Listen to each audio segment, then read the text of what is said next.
Nagdulot ng takot sa Tondo, Maynila ang isang lalaki na nagwala at naghamon pa ng away habang may bitbit na armas. Tila isinisisi pa niya sa kanyang asawa ang nangyari. Yan ang ulat ni Vel Custodio. Arestado ang lalaking ito matapos siyang mag-amok sa Hermosa Street, Barangay 200, Tondo, Manila. Nasindak ang mga residente dahil may bitbit siyang baril.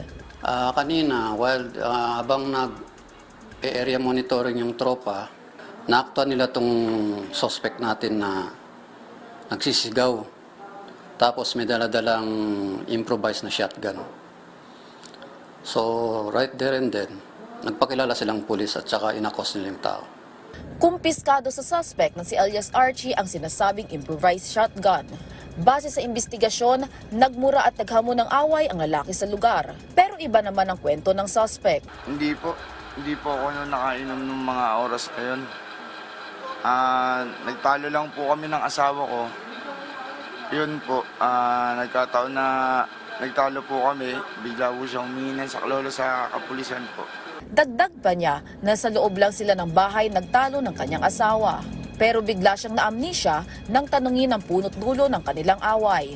Basta ang natatandaan lang niya, asawa niya ang biglang naging may-ari ng baril. Basta nagtalo lang po kami, nagalit po ako sa kanya. Kasi siya po ang nakainom. Sa totoo lang, hindi po talaga sa akin yung baril na yun. Hindi ko po alam kung saan nakuha ng asawa ko yun. Sa asawa mo yung baril? Oo, kasi siya po nag-surrender sa kapulisan eh. May natutuhan naman daw si alias Archie sa nangyari. Na sa mga taong mainitin ng ulo, huwag po tayong magpadalos-dalos, huwag tayong magpapadala sa galit natin para makaiwas din sa anumang mga magiging problema.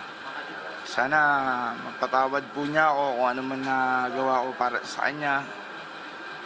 Huwag niya po pababayaan yung mga anak namin. Dati nang nasangkot ang suspect sa illegal gambling noong 2021. Pero ngayon, haharapin niya ang alarming scandal at paglabag sa Firearm and Ammunition Regulations Act.